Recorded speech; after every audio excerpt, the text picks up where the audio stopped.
전력용 반도체 세 번째 강의 시간입니다.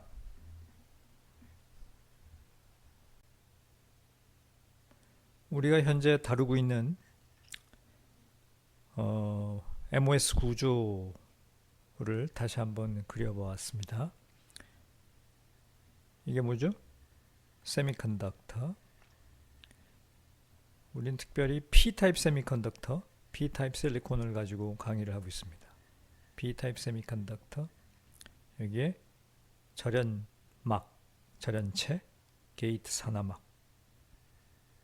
이 그림의 경우에는 두께가 T옥스만큼의 두께가 덮여 있고 그 위에 메탈이 올라와 있는 이런 구조입니다.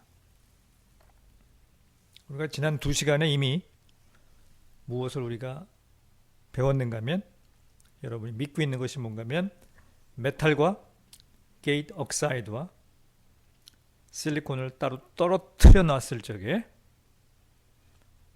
메탈의 워크 펑션, 메탈의 포미 레벨, 실리콘의 워크 펑션, 즉 실리콘의 포미 레벨,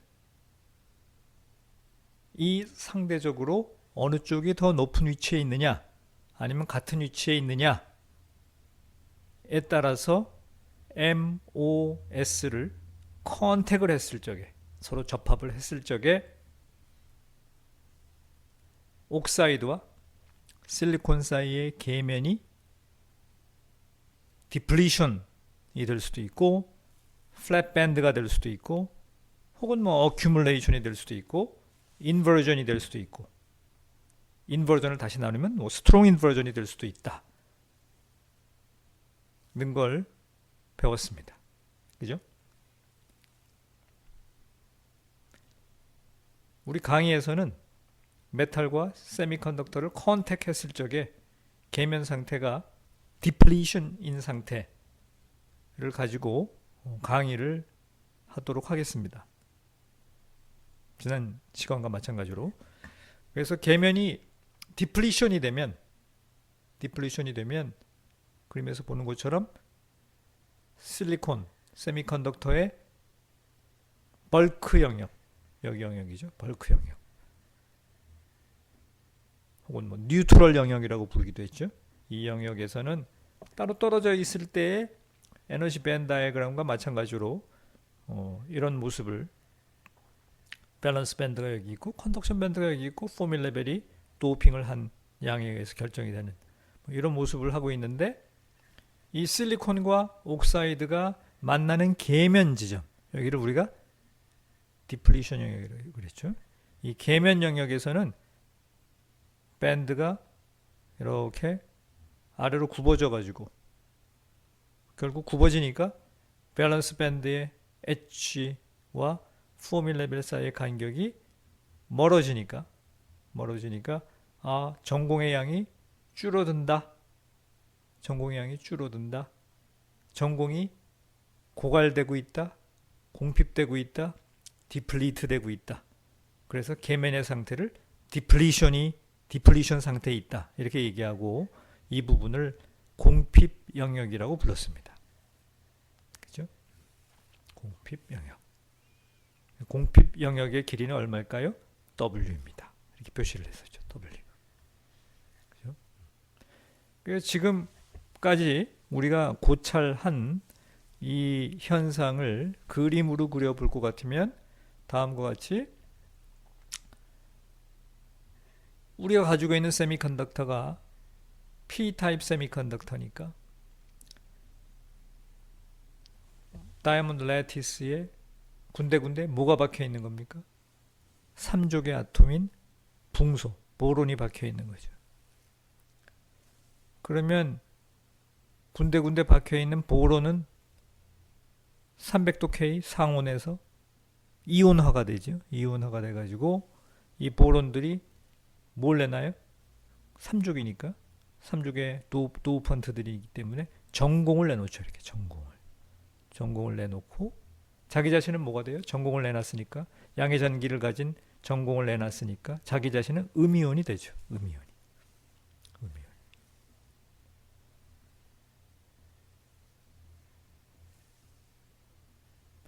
세제곱센티미터당 음이온이 몇 개가 있어요?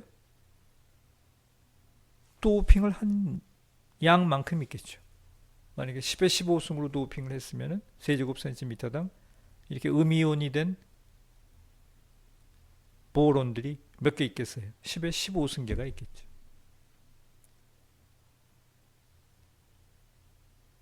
동시에 이 10의 15승계의 음이온들이 10의 15승계의 전공을 내놨을 테니까 전공의 양은 몇 개예요? 역시 세제곱센티미터당 10의 15승계가 있겠죠. 그죠? 그런데 이 부분은 이 보론들이 내놓은 전공들이 전부 어떻게 된 거예요? 디플리트 된 거예요. 전부 사라져 버린 겁니다. 공핍이 돼서 결핍이 되고 없어져 버린 겁니다. 그죠? 공핍에 의해서 없어져 버린 거예요. 줄어들어서 없어져 버린 것이죠.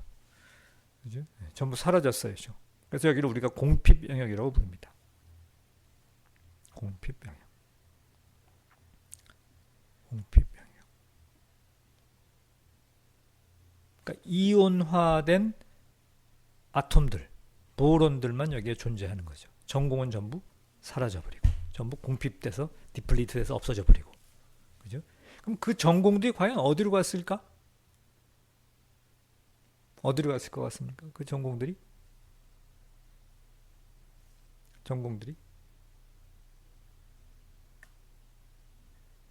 게이트 옥사이드의 반대면 여기에 모이게 됩니다.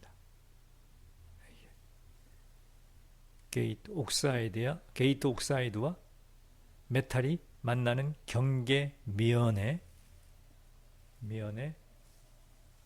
우리가 전자계학에서 칭했던 미연전하로 시트 차지로 존재를 하게 됩니다. 그래서 우리가 가우스의 법칙이 성립이 되는 거죠. 절연막을 중심으로 해가지고 상층에 양의 전기를 띠고 있는 전공이 면전하를 이루면서 형성되어 있고 반대측에 음의 전기를 띠고 있는 이온화된 아톰들이 축적되어 있는 것입니다. 그리고 가우스의 법칙에 따라서 이 음의 전하의 총량과 여기 있는 양의 전하의 총량은 같을 것이고 한 걸음 더 나아가서 양의 전하로부터 음의 전하로 뭐가 생길까요? 전기력선이 생기죠. 일렉트릭 플럭스가 생깁니다. 전기장이 발생을 하게 됩니다. 전기장이. 일렉트릭 필드가 발생을 하게 되는 거예요. 어디서 어느 쪽 방향으로? 메탈 쪽에서 실리콘 쪽 방향으로, 위에서 아래 방향으로 전개가 생깁니다. 이 전개는 우리가 외부에서 인가한 전개가 아니고 자발적으로 생긴 겁니다. 어떻게 해서 만들어진 거예요?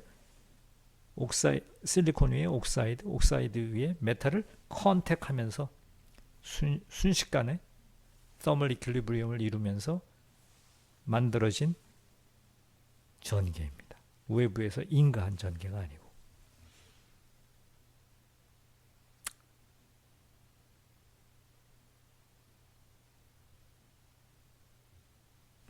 우리가 이 부분을 뭐라고 불렀다고요?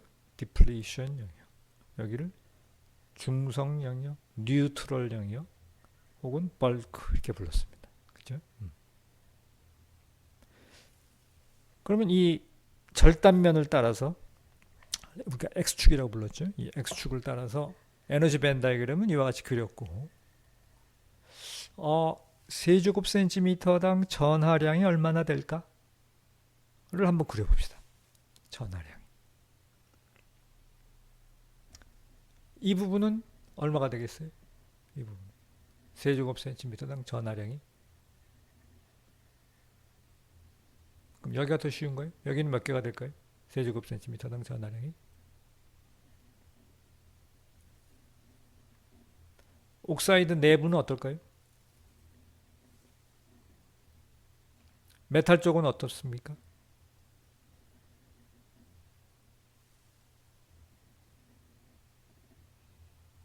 메탈과 게이트 옥사이드 내부에는 전하가 존재하지 않죠. 그죠? 우리가 전자기하학에서 배웠습니다. 메탈 내부에 전하가 존재할 수가 없고, 또 게이트 산화막의 유전체 안에 전하가 존재할 수 없고, 존재한다면 바로 어디로 나와요? 표면으로 나오게 되죠. 표면으로 나오게 되죠. 그래서 여기에 미연전하가 여기 생기는 겁니다. 표면에만 존재를 해야 되기 때문에. 여기 디플리션 영역에는 세제곱센티미터당 전하가 몇 개가 있을까요? 도핑을 한 만큼 있겠죠. 도핑을 한 만큼. 여긴 전하가 얼마 있을까요? 제로죠. 왜 제로예요? 이온화된 이온과 전공이 함께 있으니까 마이너스 양과 플러스 양이 같으니까 여긴 제로죠. 그림을 그리면 이와 같이 될 겁니다. 우선 옥사이드 위에 여기는 전하가 제로고, 제로. 또 여기 중성 영역 이 부분 전하가 제로입니다. 제로. 반면에 여기 디플리션 영역은 세제곱센티미터당 도펀트 양만큼 있으니까 이만큼이 다 균일하게 얘기했죠. 요 값이 얼마일까요? 세제곱센티미터당 도펀트 양만큼 있으니까 QNA만큼 있겠죠. QNA. 그죠? NA개만큼 있을 거고, 쿠울롱으로 환산을 하게 되면 Q를 곱하면 되겠죠. 그 마이너스 QNA. 되겠습니까? 그리고 게이트 옥사이드 내부에는 전하량이 없고 0이고, 게이트 옥사이드와 메탈이 만나는 이 경계면에 뭐가 있어요? 미연전하가 있는 거죠. 미연전하를 수학적으로 표현하면 델타 펑션이죠. 스트렝스가 QNAW만큼 있고, 여기 델타 펑션을 곱한 그런 꼴이 되죠. 이 델타 펑션의 강도는 가우스의 법칙에 따라서 상대측에 있는, 반대측에 있는 음의 전하의 총량과 같으니까 마이너스 QNA에다가 W를 곱한 양만큼의 강도를 갖는 델타 펑션이 존재를 해야 되겠죠. 그래야 가우스의 법칙을 만족을 하는 게 되겠습니다. 여기까지 되겠습니까?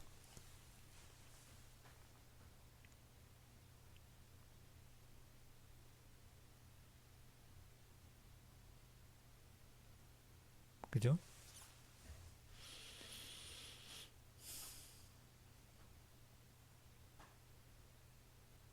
전개가 어느 쪽에서 어느 쪽을 향하고 있나요? 뭐 당연히 플러스 전기, 플러스 전하가 있는 위에서, 여기에서 플러스 전하가 있는 여기서 마이너스 전하가 있는 이쪽을 향해서 전개가 위에서 아래를 향하겠죠. 그죠? 전하량이 많으면 전개 세기가 강할 것이고, 그죠? 전개 세기를 한번 계산을 해봅시다. 전개 세기. 전자기학에서 우리가 전개 세기를 2로 표시하면 전개 세기와 전하 밀도, 차지 덴시티, 로우, y 상관계가, 다이버전스 D는 로우, 알고 있죠? 가우스의 법칙을 미분형으로 쓴 거고, 이거를 뭐 1D로 표현하게 되면 입실론 유전율 곱하기 일렉트릭 필드를 미분한 거니까, 일렉트릭 필드를 구하려면 차지 덴시티를 적분을 하면 되는 거죠. 적분. 그죠? 그러니까 이거 적분을 하면 됩니다. 적분. X축을 따라서 쭉 면적 적분을 하면 되는 거예요. 그죠? 적분을 해보면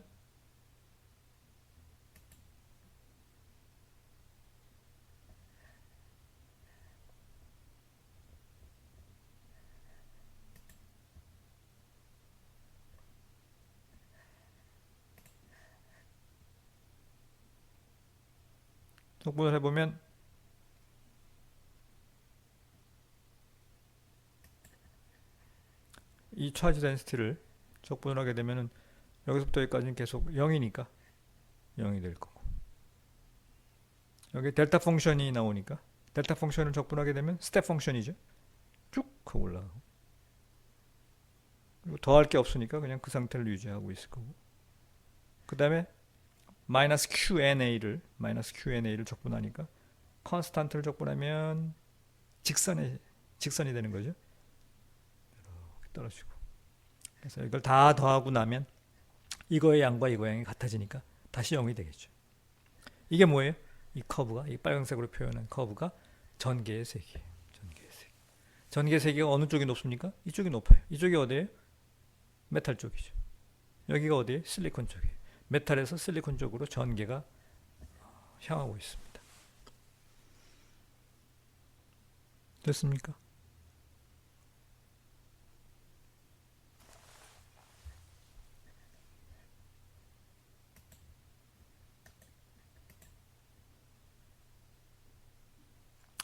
이어서 만약에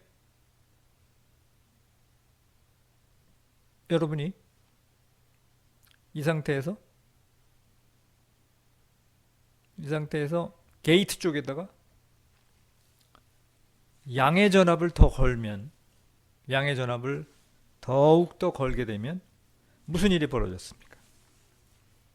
양의 전압을 더욱 더 걸게 되면, 양의 전압을 걸게 되면 이쪽에 메탈 쪽의 포밀 레벨을 끌고 올라가는 거였어요. 그죠? 그거는 다시 얘기하게 되면 실리콘 쪽에 여기다가 양의 전압을 인가하게 되면 메탈 쪽의 포밀 레벨을 끌고 내려가는 거였었죠. 이쪽을 끌고 내려가는 거였어요. 상대적으로 이것은 세미컨덕터 쪽의 포밀 레벨을 붙잡고 올라가는 거였죠. 이렇게 이쪽 방향으로 이걸 끌고 올라가게 되면 어떤 일이 벌어져요? 밴드가 더욱더 심하게 밴드가 밴딩이 되죠. 아래로. 그죠? 됐습니까? 게이트에다가 양의 전압을 인가하게 되면 메탈 쪽에 에너지 레벨을 끌고 내려가는 거예요. 왜 그렇다고 그랬죠?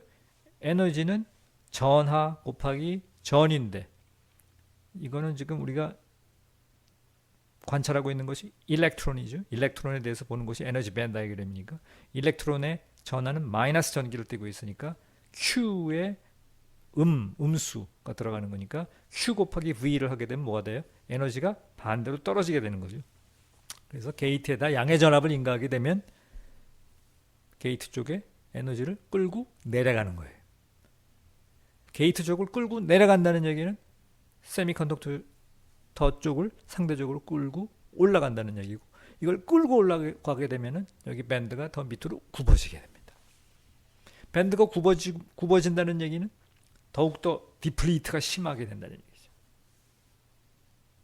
맞습니까? 더 멀어지니까. 그렇게 되면 더욱더 게이트에 양의 전압을 걸어서 이걸 디플리션을 더 심화하게 되면은 어떻게 될까요? 여기 디플리션 폭이 더 넓어지겠죠. 더 길어지겠죠. 더 길어질 것 같다. 다음 그림을 보게 되면 선생님이 상징적으로 여기에 디플리트된, 즉 전공을 잃어버린 이온화된 보론의 양을 상대적으로 키워놨습니다. 이렇게 그려놨어요. 그리고 디플리션의 폭을 키웠어요.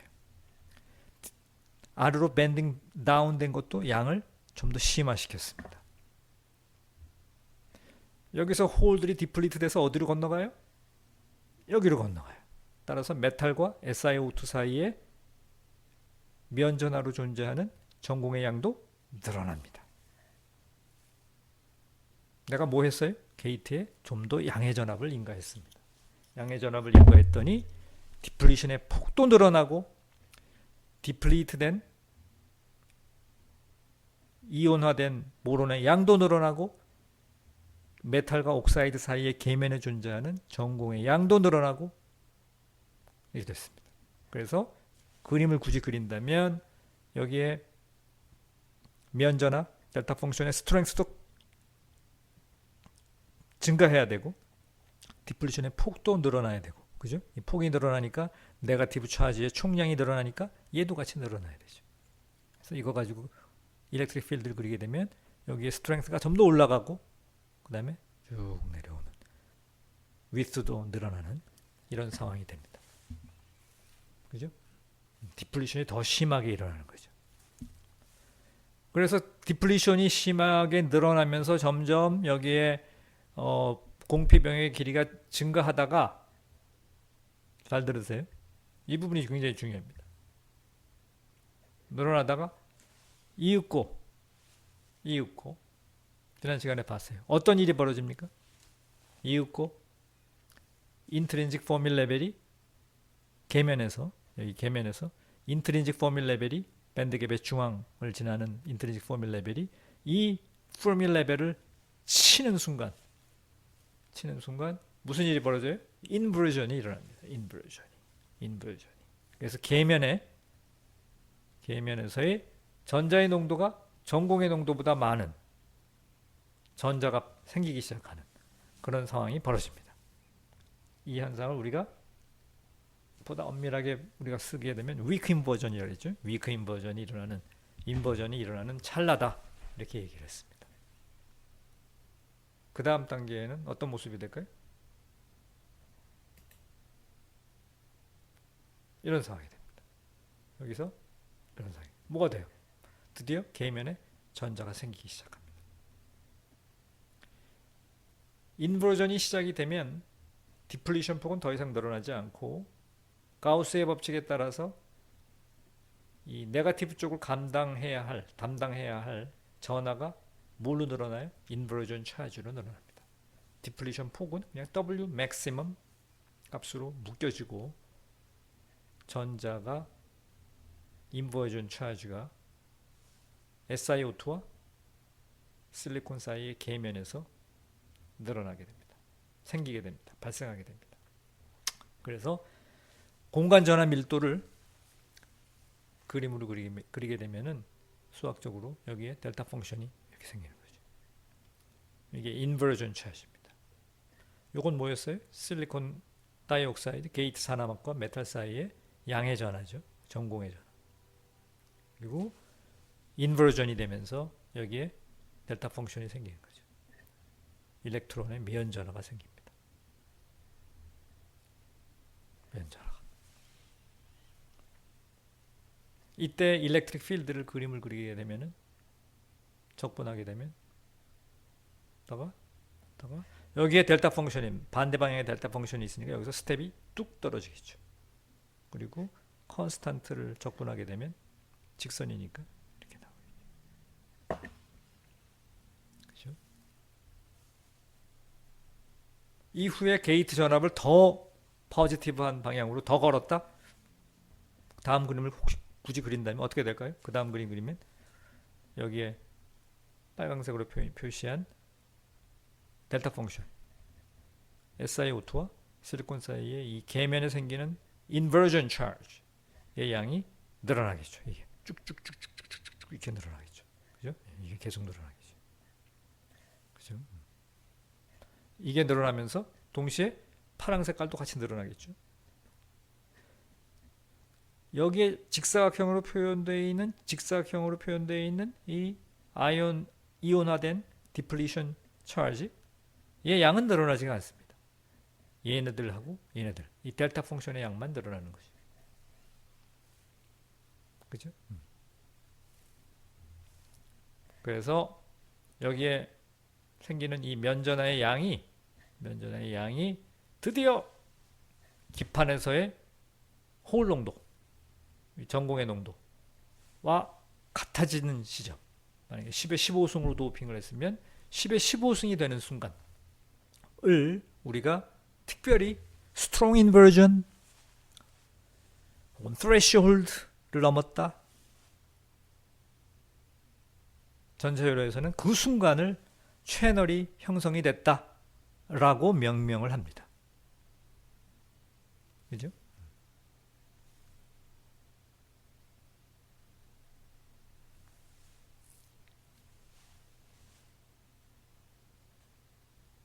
됐나요? 네, 여기까지입니다.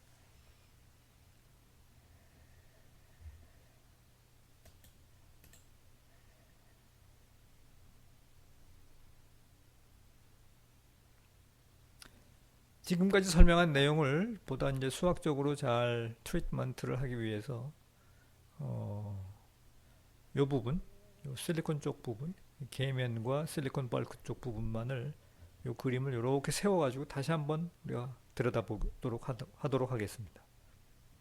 여기 다시 이렇게 옮겨놨어요. 이렇게 돌려가지고.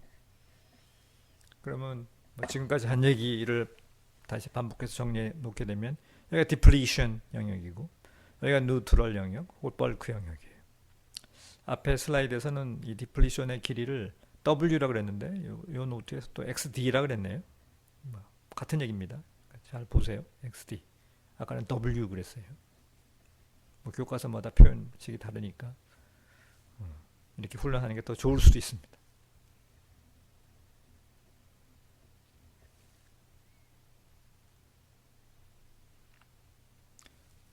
그리고 우리가 앞에 과목에서 반도체 소자에서 조금 전에 잠깐 언급을 했는데 전위 포텐셜이라는 게 있었어요. 포텐셜, 일렉트로스타틱 포텐셜,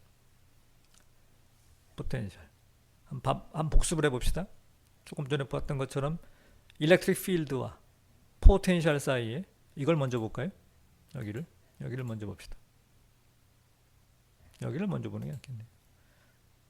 아까 일렉트릭 필드는 뭘로 구했다 그랬어요? 일렉트릭 필드는 전하 분포가 나오면 일렉트릭 필드가 나오죠. 전하 분포. 그게 가우스의 법칙이었죠. 다이버전스 D는 로. 그 식으로부터 뭐 1차원일 것 같으면 일렉트릭 필드를 한 번 미분하면 차지 덴시티 로가 되니까 일렉트릭 필드를 구하고 싶으면 로를 적분하면 됐었어요.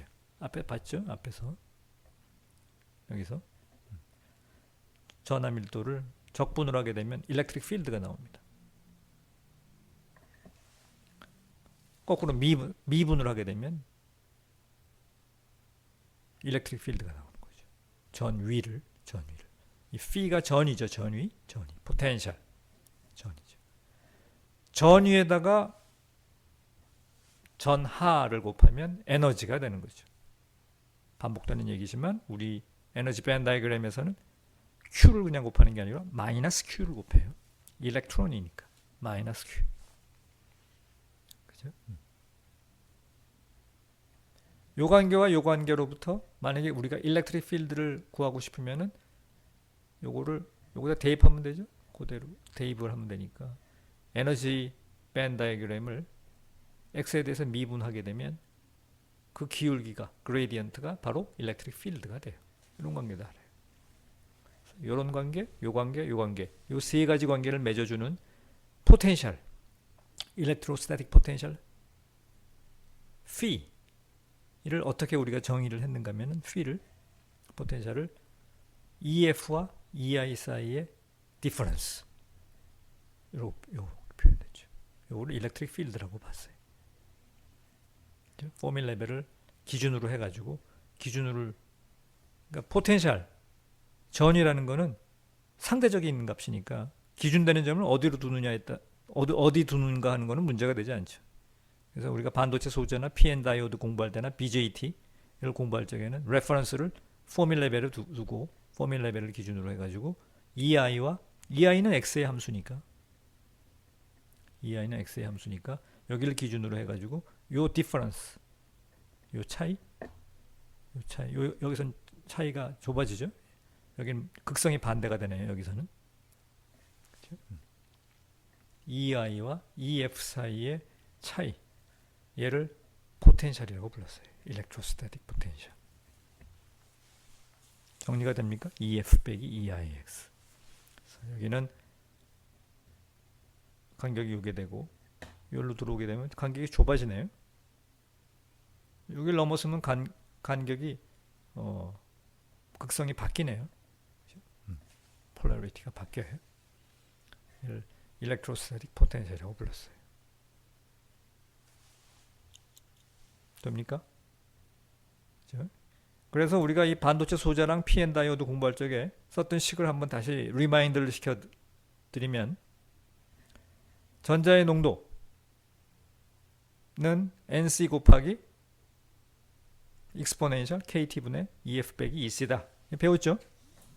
여러분 책 교과서 3장에 있는 식입니다. 3장 펴볼까요? 3장 어디에 있는지. 이게 어디 있냐면 3장에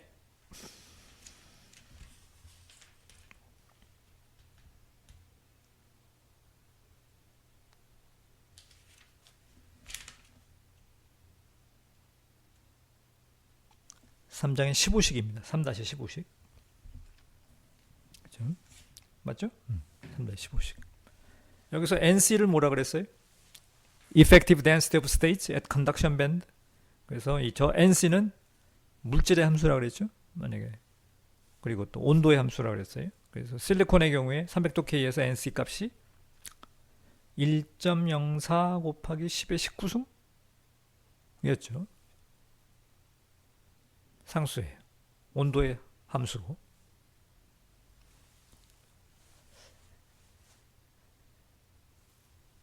이 식을 그대로 내버려 두지 않고 약간 장난을 쳤습니다. 어떻게 장난을 쳤어요? 여기다가 이 아이를 한번 뺐다가 이 아이를 한번 더했다. 그 변형을 하니까 그죠? 익스포넨셜이 두 개로 이렇게 나눠지고 한번 뺐다가 한번 더했다가. 그러고 나서 이러고 들여다 보니까 아하, 요 NC랑 뒤에 붙어 있는 요걸 이렇게 보니까 요 식이 뭐냐? 아하, 포밀 레벨이 인트린직 레벨에 위치할 때, 그러니까 밴드갭의 중앙에 존재할 때 일렉트론 컨센트레이션이죠. 그죠? 맞습니까? NC 곱하기 뒤에 요거는 의미하는 바가 뭡니까?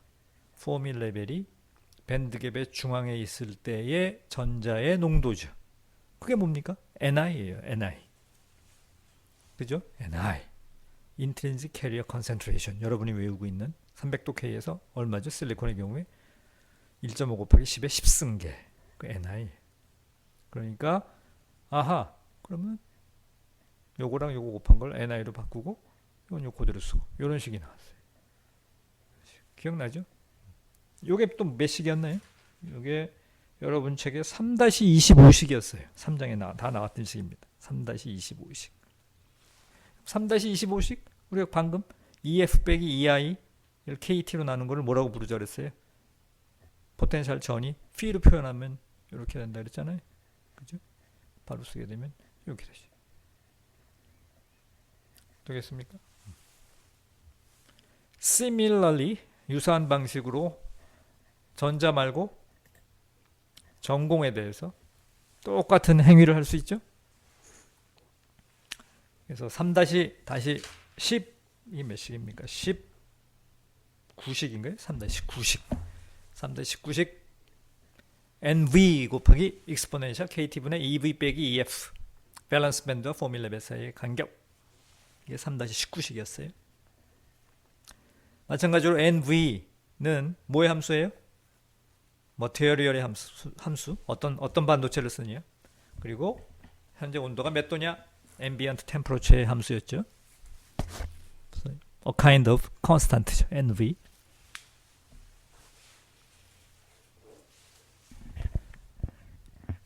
이것도 마찬가지로 이 아이를 한번 뺐다가 이 아이를 한번 더했다 하는 이런 조작을 취하면 우리가 요 NV에다가 요 곱한 게 이게 뭐냐?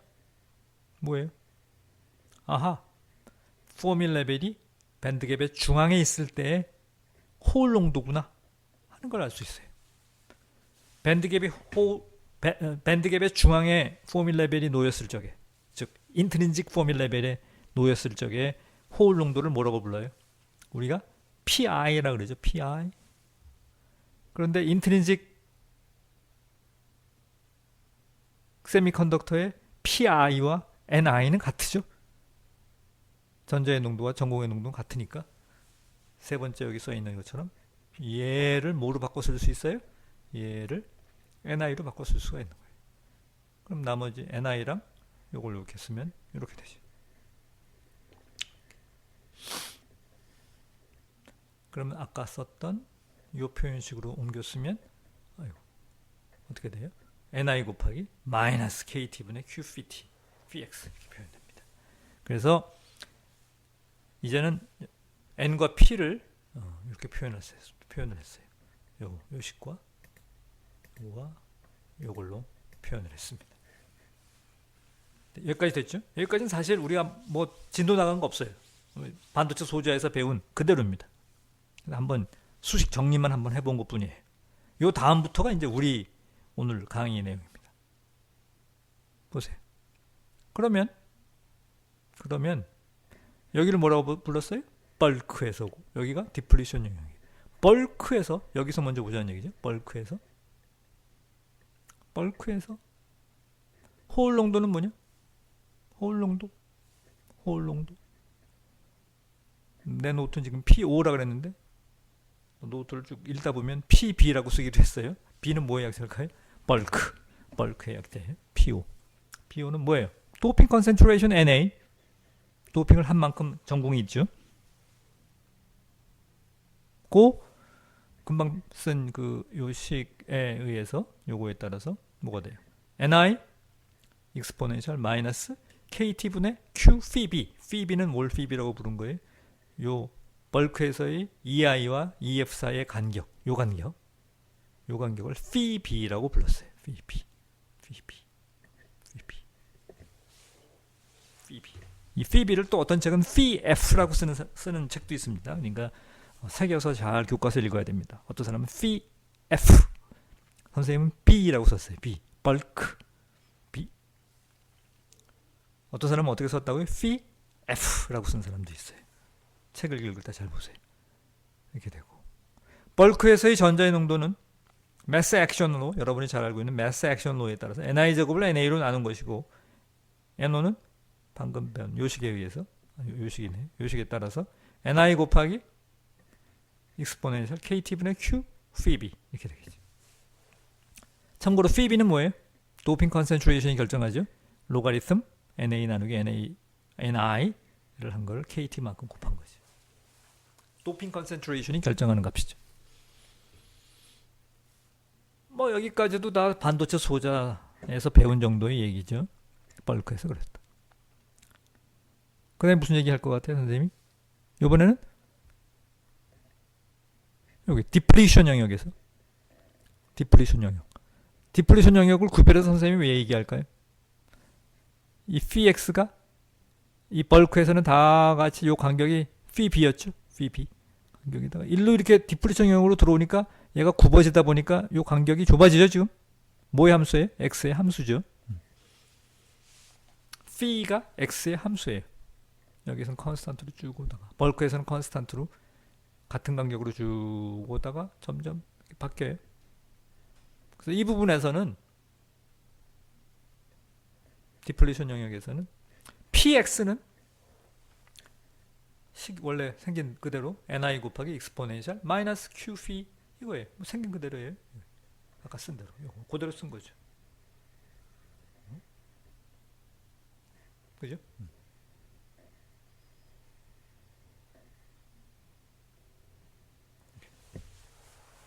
디플리션 여기까지도 뭐 새로운 거 없어요? 여기도 또 그 다음 단계에서 또 장난을 한번 쳐요. phi b를 한번 뺐다 더했다가 해보자. 뺐다가 더했다. 이런 생각을 왜 하느냐? 심심하니까 한번 해보자. 이런 생각을 어떻게 했을까요? 선생님이니까 한 거죠. 한 뺐다가 더했다.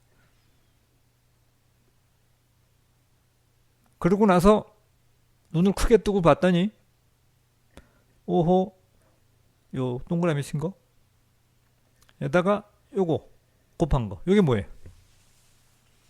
잘 보세요. 저게 뭡니까?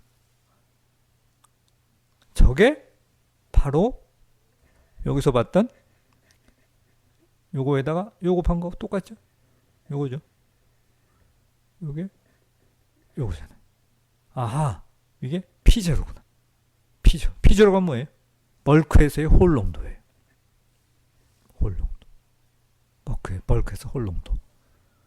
아하, 여러분이 뭔가 깨닫는 바가 있을 겁니다. 선생님이 저 짓거리를 저걸 왜 했을까? 무슨 저희 가지고 저런 뭐 더했다 뺐다 이런 그 수학적 장난을 했을까? 하는 게 보입니까? 왜 그랬어요? 일반적인 어떤 임의의 위치, x라는 위치에서의 호울 농도를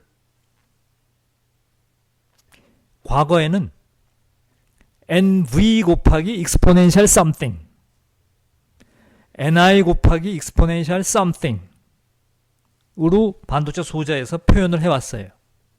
그런데 지금부터는 우리 모스 엔지니어들은 이 표현식도 좋은데 이 표현식을 즐겨 쓰지 아니하고 이 앞에 이 프리팩터 접두사 프리팩터를 뭘로 바꿔놓은 거예요? P0로 바꿔놨어요. P0 곱하기 something 이렇게 바꾼 거예요. P0 곱하기 something P0. 이게 앞에 접두사 프리팩터를 P0로 뽑으니까 이게 무슨 의미예요? 벌크에서의 홀 컨센트레이션 대비 임의의 X란 지점에서의 홀 농도가 얼마다. 이런 표현식이죠. 굉장히 의미가 있어요. 아하, MOS를 만드니까 계면에서 홀 농도, 전공의 농도가 뭐 디플리트 되기도 하고 어큐뮬레이트 되기도 하고 뭐 이런다 그랬는데 어떻게 변하는가? 디플리트 되느냐? 디플리트가 심해져 가지고 완전히 사라져 버리느냐? 어큐뮬레이트가 되느냐? 그 양을 표현하는데 벌크에서의 농도 대비해서 곱하기 something 이렇게 표현하는 거지. 이렇게 하자는 얘기지. 곱하기 something. 반도체 소자에서는 NI를 기준으로 설명했었고 혹은 NV 가지고 여러분이 중간고사나 기말시험을 봤을 거예요. NV 곱하기 something, NI 곱하기 something. 모스 엔지니어들은 이제 뭐가 좋아해요? PO 곱하기 something 이렇게 해요. 벌크에서의 홀 농도. 그죠? 그런 표현식을 쓰자. 라는 게 이 숨어있는 저의입니다. 그럼 남아있는 요걸 보게 되면 phi 빼기 phi이에요. phi 빼기 phi. 이 물리적인 의미를 잘 보세요. phi 빼기 phi. 어떤 의미의 x란 지점에서의 phi. phi는 뭐예요? 벌크에서의 phi. 벌크에서의 phi와 의미의 x란 지점에서의 phi의 차이예요. 그럼 이 그림으로 다시 봐보세요. 이게 뭐예요? 요 간격이 뭐예요? phi예요. phi. 의미의 x란 지점에서의 phi가 얼마예요? 요 간격이에요. 요 간격이 좁죠? 요 좁은 요 간격과 요 간격 사이의 차이 뭐죠? 요 점에서부터 요 점까지. 요거를 앞으로는 우리가 새롭게 우리 모스 엔지니어들이 부르는 포텐셜이라고 부르자. 이런 얘기죠. 그 정의에 의하면 벌크에서의 포텐셜은 얼마가 됩니까? 이거에서 이거 뺀 거니까. 벌크에서는 phi 빼기 phi가 되는 게 0이죠? 0. 아하, 이 사람들이 벌크일 때의 포텐셜을 0으로 잡아주고 0으로 하고 이 지점, 임의의 x라는 지점에서의 포텐셜은 이 0을 기준으로 해가지고 요 디퍼런스, 여기를 새로운 포텐셜로 정의를 하려고 하는구나 하는 거를 여러분이 간파할 수 있죠. 그죠? 임의 x에서의 x라는 지점에서의 phi가 여기와 요 사이의 간격이고 벌크에서의 간격은 여기와 여기니까 여기와 여기 사이의 간격과 여기와 여기 사이의 간격을 빼면 결국은 요거와 요거 사이의 간격이니까 앞으로는 포텐셜을 어떻게 정의하자는 얘기예요. 포텐셜의 레퍼런스 기준이 되는 점은 항상 여러분 마음대로 끌고 올라갔다 내려갔다 할 수 있는 거 아니에요? 상대적인 값이니까 이제는 여기를 0이라고 놓고 과거에는 어떻게 했어요? 여기를 0이라고 놓지 않았죠? phi b라고 불렀어요. phi b 포텐셜을. 이제는 phi b라 그러지 말고 그냥 다 phi b씩 빼자는 얘기죠. phi b씩 딱 빼가지고 여기를 0. 여기서의 포텐셜은 얼만큼? 여기서부터 여기까지. 이게 포텐셜이구나. 요 디퍼런스만 벌크를 기준으로 해가지고 얼마나 차이가 나는가 하는 거를 이제부터는 얘기하자. 그죠? 그래서 요 phi에서 phi b를 뺀 psi. 얘를 psi라고 읽어요. 이 psi가 앞으로 뭐가 되는 거예요?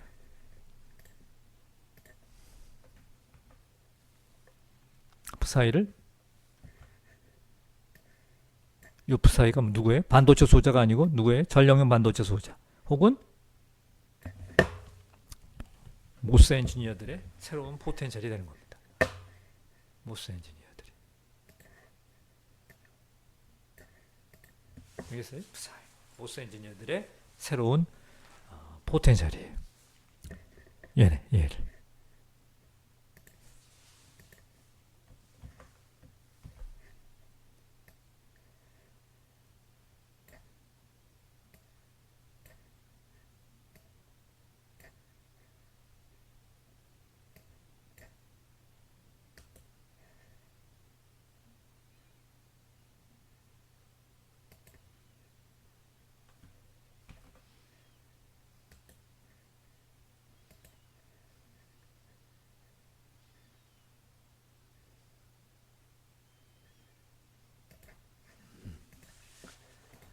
요거를 새로운 포텐셜 psi라고 부르는 거예요. psi.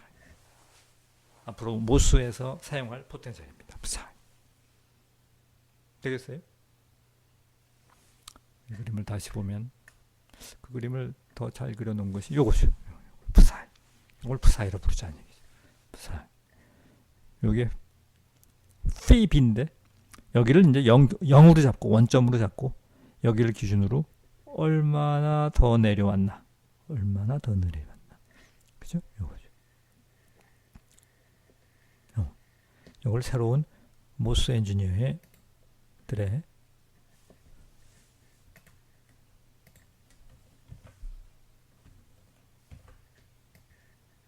포텐셜이 되는 거죠. 요 psi를, 그죠?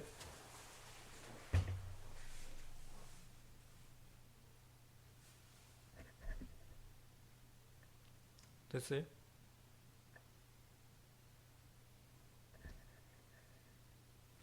같은 방식으로 우리가 표현을 하게 되면 전자의 농도도 똑같은 방식으로 psi에 대한 표현식으로 표현할 수가 있어요. 할 수 있겠죠? 똑같이 한번 뺐다 더했다 뭐 이 작업을 어디서 하면 되는 건가요? 요 식에서 하면 되는 거죠.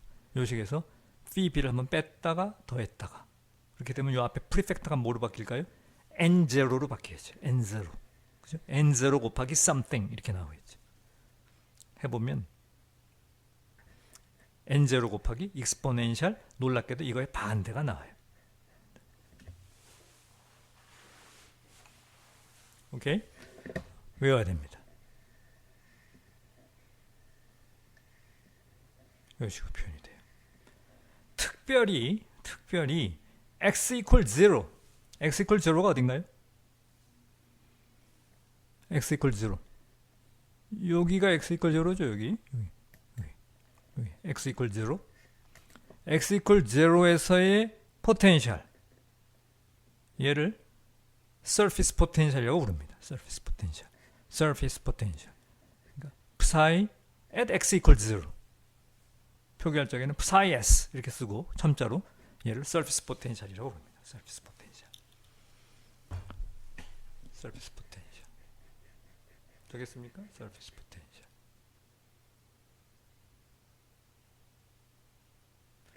밴드가 아래로 굽게 되면 psi가 양수죠. 양수. 밴드가 위로 이렇게 굽어지면 밴드가 업워드를 하게 되면 포텐셜이 음수가 됩니다.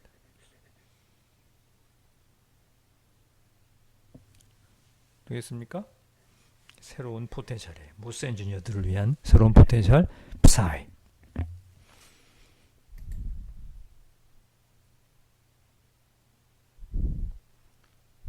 다시 한번 정리를 했습니다. 여러분을 위해서. 이게 phi b예요. 모스 엔지니어들을 위한 포텐셜 psi는 이거죠. 과거에 불렀던 phi는 여기서부터 여기까지가 phi예요. 이게 phi예요. 요 phi에서 phi b를 빼게 되면 우선 그거 얘기하기 전에 이 phi b가 이게 양수예요, 음수예요? 지금 이 그림에서 phi b가 음수죠. 어떻게 정의를 했냐면 EF에서 EI를 보세요. 어떻게 처음에 정의를 했냐면 EF에서 EI를 빼는 거였죠. 그죠? EF에서 EI를 빼는 거였어요. 그러니까 EF가 밑에 있으니까 음수예요. 사실은 음수. 그죠? 그러니까 여기에 이 EI와 EF 사이의 간격을 얘기할 때는 phi b에다가 절대값을 씌워야 간격이 나오겠죠. 사실은 phi b 속에 음수가 숨어 있으니까. 여기까지 됩니까? 분명히? 그래요. 그러면 이미 x란 지점, 여기 x란 지점에서의 phi에서 phi b를 빼게 되면 이거에서 이거를 빼게 되면 뭐가 됩니까? 이거에서 이거 뺀 값이 여기 psi죠. psi인데 여기 phi에서 phi b를 빼게 되면 어떻게 돼요? 양수예요, 음수예요? 양수가 나오죠. 양수. 그죠? 양수가. 여기를 기준으로 해서 밑으로 굽어지면 포텐셜, 우리 새로운 포텐셜 P사이는 양수가 나옵니다. 밴드가 밴딩 다운을 하면 양수가 나와요. 양수가. 되겠습니까? 한 걸음 더 나아가서 x equal 0에서 x equal 0일 때의 새로운 포텐셜 P사이를 P사이 S라고 부르자 그랬어요. P사이 S. 인트린직 레벨과 컨덕션 밴드와 밸런스 밴드 엣지가 세 개가 평행하게 굴러가니까 포텐셜을 이야기할 적에는 인트린직 레벨을 기준으로 그림을 그리든 컨덕션 밴드로 그리든 밸런스 밴드로 그리든 어느 고로 그리든 간에 다 똑같습니다. 걱정하지 말고 아무 쪽을 봐도 다 마찬가지입니다. 되겠습니까?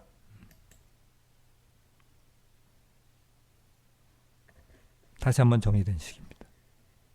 특별히 PS 계면에서의 전공의 농도 이런 식으로 되겠죠. 서피스 포텐셜과 NS 전자의 계면에서의 전자의 농도 이런 표시. 되겠습니까? 오늘 여기까지입니다.